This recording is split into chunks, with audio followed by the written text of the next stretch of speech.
Listen up! There is a storm coming! Like nothing you have ever seen!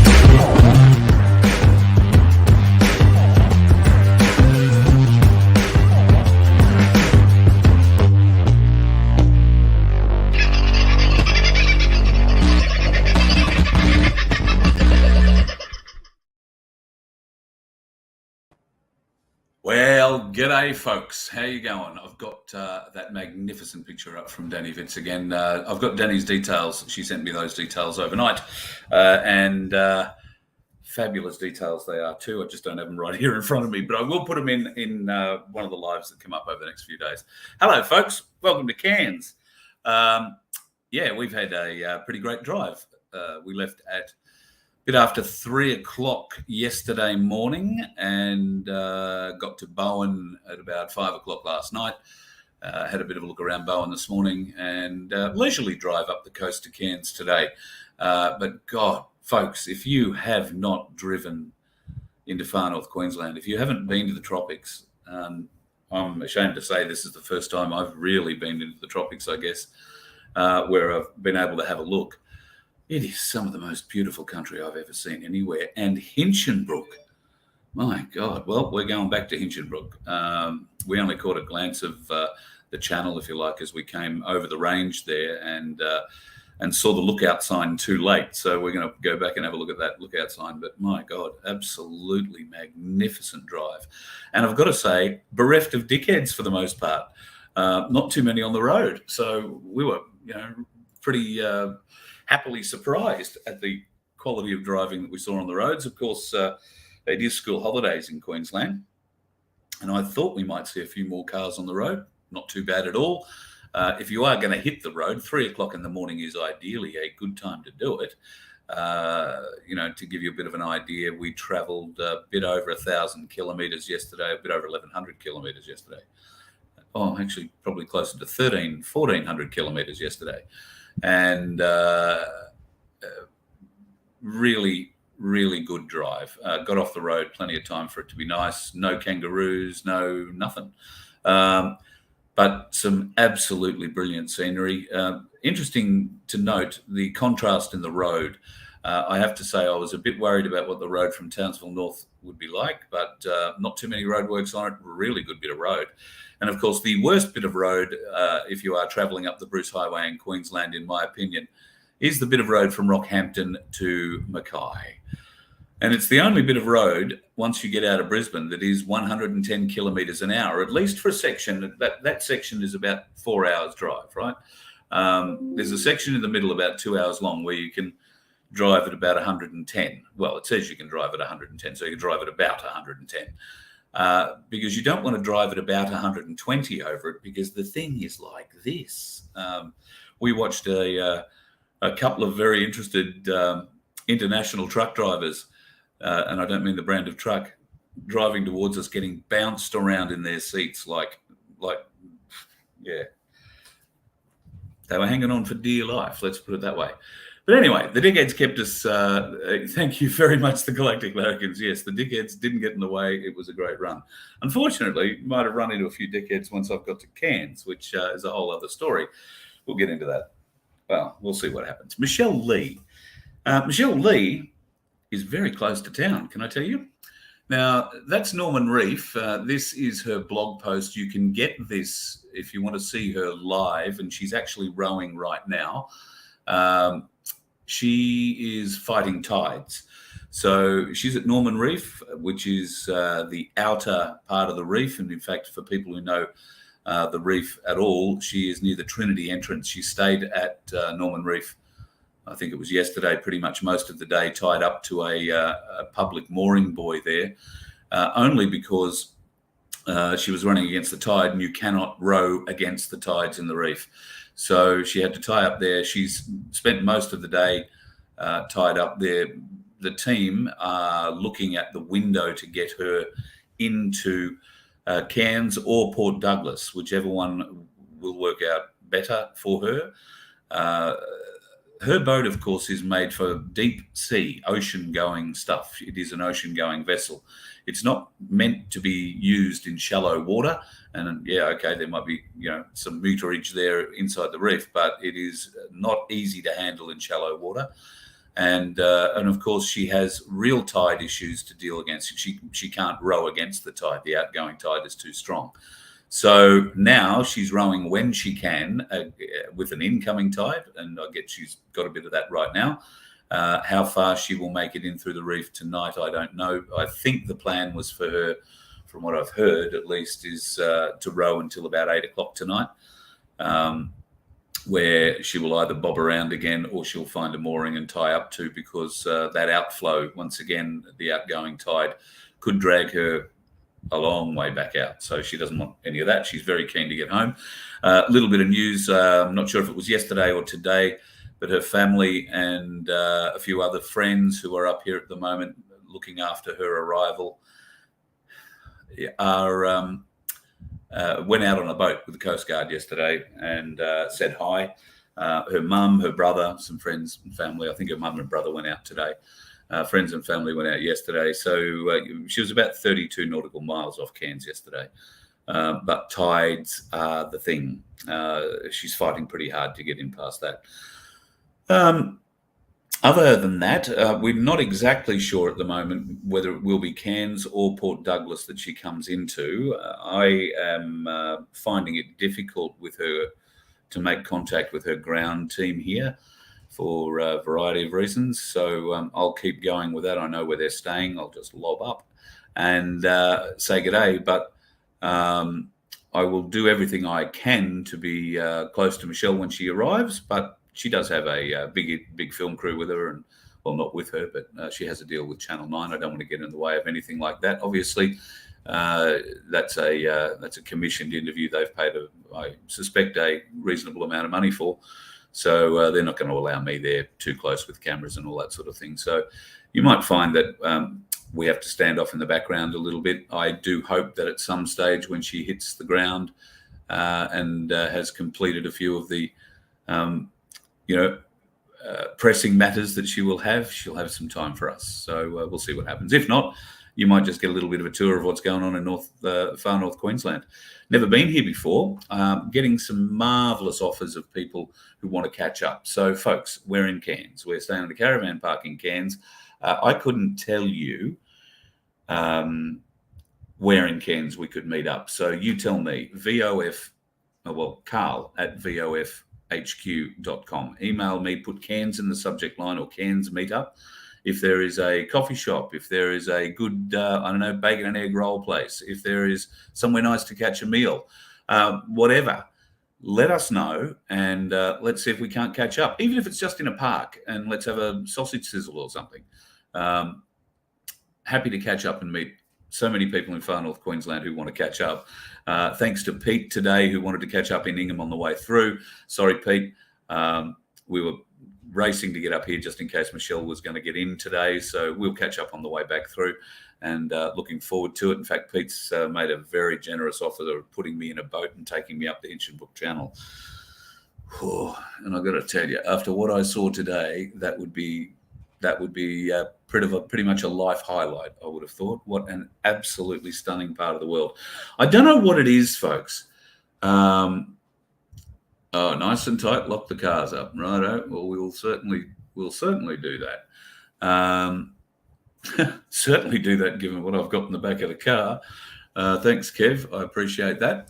What was I going to say? Yeah, there is a few different things and folks who've been asking me to catch up here. So Victoria, hoping to catch you and the boys, and Michael and his wife, whose name is Penny, I think, from memory, hopeful to catch up with you. Had a really interesting offer from a couple of brothers, or Rob, who've invited us out to their property, maybe for a night's camping and a bit of chin wagging.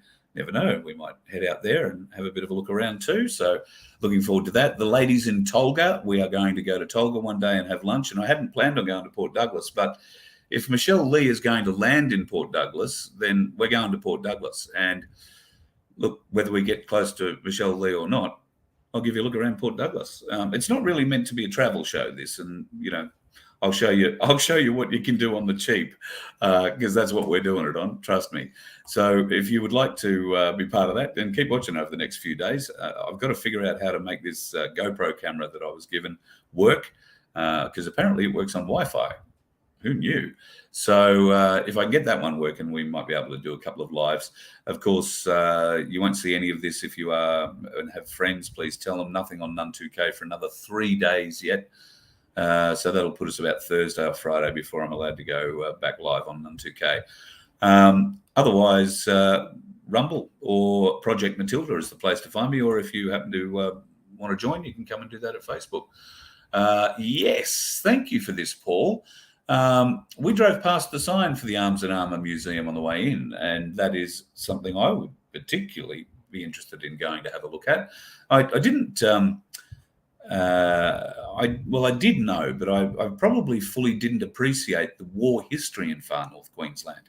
And in fact, one of the things that Laura and I do to keep ourselves entertained on the road while we're travelling is trivia questions. Now, when I say one of the things we do, we discovered that's one of the things we like to do after doing a few of the trivia questions that you get on the road between, where would it be, I suppose, Childers and Rockhampton. There are a whole heap of Queensland-based questions on the side of the road, Q&A, trivia. So when we ran out of those, we started making up our own. And we've learned an awful lot about Queensland, and North Queensland in particular had a huge war history. I didn't realise that Atherton was a hospital for war-injured officers, and quite a significant history there. We came past the Laverack Barracks today in Townsville. Huge history there, obviously enough, and a whole heap of other things. We'll have some questions. Well, not questions. We're going back to Townsville on the way back. We'll spend a couple of days there maybe, and I'm looking forward to getting a good look around Townsville too. So really interesting times. So it's been a great drive up. We're very tired, as you would appreciate. I'm sure if you'd driven just under 2,000 kilometres in whatever time we did it in. 3 o'clock yesterday morning, got off the road about 5 and left this morning about 8 and got to Cairns a bit after 3, thereabouts. Took us a little while to find where we're staying, so finally got in. And I think tonight we were going to go and find something very cheap, easy to eat, and fall into bed and have a bloody good sleep. Unlike Michelle Lee, who I dare say has got so much adrenaline running through her body at the moment, she will be rowing her butt off trying to get closer to the coast. If you remember in one of the interviews that we did with her not all that long ago, she said that when she rowed the Atlantic, she knew that she was, I think, 40 nautical miles out, and she woke up that morning and decided that she was not going to spend another night on the Maid. So I dare say that decision is going to, happen in the next day or two. Maybe tonight, how far she can go against the tide. There's no point rowing against it. She's got to be able to find a safe mooring somewhere to pull up, or she'll get blown back out through the reef. So we'll do another update tomorrow when I've got a bit of an idea of what she's doing there. And throughout the day, we'll just throw little bits and pieces up wherever I can. I can't drag the laptop around the whole time, so you might just get these little short things that pop up on Rumble or on the Facebook channels or wherever. They won't be on None 2K or the Voice of Freedom YouTube channels because YouTube have jammed us up the jacksie again with that. Bastards. Anyway, email me, folks. If you're in Cairns, you want to have a catch up, maybe it's a lunch, maybe it's a dinner, maybe it's just a beer or a coffee. We can do all of the above. A nice day in the park. I don't go near crocodiles, so that's just don't want to be eaten by anything that's got bigger teeth than me. That's just how I feel. I'm sorry. Yes, call me all the names you like under the sun. That's just how it is. I don't like things with bigger teeth than me having a go at me. And boy, do they have some big crocs up here. I've got here to the caravan park and they've assured me there are none here. And then they hand me a brochure with the biggest crocodile I've ever seen on the front. So anyway, I think they heard that I was coming and I may have a bit of a concern about things with teeth bigger than me. Let's hope it doesn't come to fruition. Anyway, folks, thanks for all the kind words. I haven't got through all the emails yet. Thank you, everyone, for your feedback on the log of claims. I have I've seen everything. I haven't replied to them. I noticed John has started replying. So please take John's reply as my reply. And if you have feedback, LOC feedback at vofhq.com is our log of claims feedback email address. If you haven't got the log of claims yet, go to vofhq.com and download it. It's right there on the front page. Hand it around, discuss it with the family, see what you think about it. Do you agree with it? Is it something you would sign? If it's not, what would you like to see changed? What don't you like about it? What needs to be amended?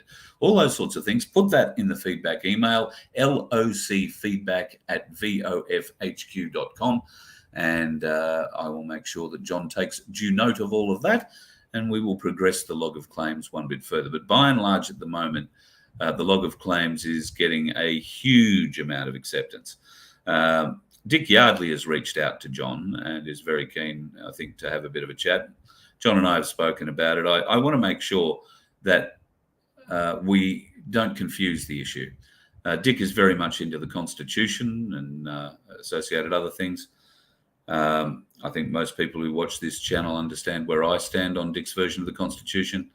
The log of claims is a separate matter, and I'm not inclined to bring the two together at this juncture. Maybe down the track, but right now I think it will only confuse the issue. The log of claims, it stands by itself for your consideration. If we enter into a conversation about the Constitution, then we are blurring the original conversation we're trying to have here, which is the log of claims. I understand the Constitution is something we're going to have to get into, and we will. But the log of claims is something that we need to be clear on and need to get clear references from you about, without any angular references to whatever a constitution somebody intends to believe in or does believe in or doesn't believe in or anything else. That is going to muddy the waters, and I'm not inclined to bring the two together yet. There will be a point in time to do that. I just think it's a little bit early at the moment. So I will talk about that with John, and if he believes otherwise, then we'll work it out. That's what this is all about. We have to negotiate. We have to work things out. There's no point saying, oh, I'm going to do this or I'm going to do that. No, I just feel strongly that the log of claims at the moment is a very important document as far as I'm concerned. That stands by itself, and you need to clearly understand what it is by itself.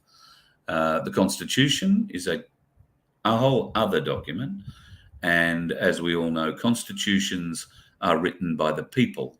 They are not written by governments.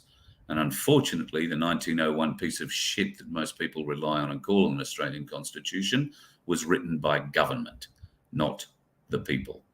Therefore, it is not a constitution, and I am not fully prepared to enter it into a conversation with the log of claims just yet. But I understand the time will come. Let's just see what we need to do with the log of claims first, because opening up that bull, the constitutional argument at this early juncture, I think will only muddy the waters and not lead to anything positive for the log of claims. It will change the nature of the argument. Not that there's an argument, but it'll change the nature of what's being presented. So at this stage, I wouldn't expect a great constitutional chat out of me at the moment about the log of claims and where we sit constitutionally with that.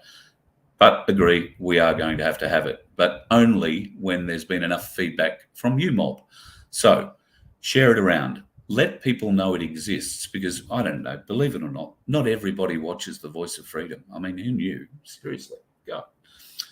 But for those folks who are sadly lacking in their daily dose of whatever you call this, then please share it with them. Print it out, leave it on their desk, sit around coffee and have a talk about it. See what they think. See if there's anything they couldn't agree with, because that's what we need to know. Have we missed things? Are there things that are slanted, swayed? I would say to the Aussie Cossack, who has been fairly quiet, the log of claims supports no wars, particularly no wars with Australians fighting for something that has nothing to do with us, and particularly mentioned no war with Russia. I would have thought that that's something that Simeon could get behind and support. Maybe there are other things in the log of claims he doesn't support. Maybe there are things in the log of claims that aren't very Russian. Well, at the end of the day, it's an Australian log of claims, and Simeon's an Australian, so at least until he gets citizenship, I guess. However, I would have thought this is something Simeon could get behind. I would have thought this is something Ricardo Bosey could get behind. I haven't heard a peep out of them. Haven't heard a peep out of Dave Graham. Haven't heard a peep out of Dave Ermings about it. Haven't heard a peep out of TAP about this. Where are you, boys? All right? What are you saying about this? Where are you on the log of claims? Is this a document you would sign? Is this a document you will support? Avi, is this a document you would support? Where are you? Let's start a conversation. Let's start a conversation. That's all it has to be. Let's start that conversation. Print out the log of claims, folks. Go to vofhq.com, print it out, and share it. Share it amongst all your friends, all your family, and start the conversation. Thank you very much to everybody who's kept track of us coming up the highway. We do like long drives. I know some people don't like long drives. We find ways of making it quite entertaining, and yeah, we don't mind driving long Ks. But I couldn't commend the drive to you more, folks. It is such a spectacular drive. The way that the landscape changes. Australia, she is a magnificent place. Just magnificent. And thankfully, not too many dickheads on the road at the moment. You let one ant stand up to us, then they all might stand up. Those puny little ants outnumber us 100 to 1. And if they ever figure that out, there goes our way of life. It's not about food. It's about keeping those ants in line. That's why we're going back. Does anybody else want to stay? Let's ride!